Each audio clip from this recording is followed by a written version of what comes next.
To take profits without fully closing a position, it's essential to understand that selling a portion of the position is necessary, as taking profits can't be done without selling at least some of it.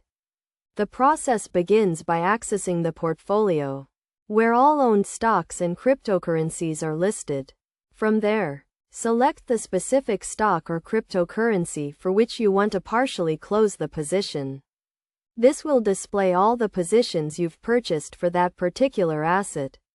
By clicking on the Close button, you'll be directed to a screen with the option to close only part of the trade. To proceed, check the applicable checkbox and enter the amount you wish to sell from that position. After entering the desired amount, click on the Close Trade option to finalize. While it's not possible to take profits without selling any part of the position, selling only a portion allows for flexibility. This method enables you to manage your trades effectively, and by following these steps, you can achieve your desired outcome.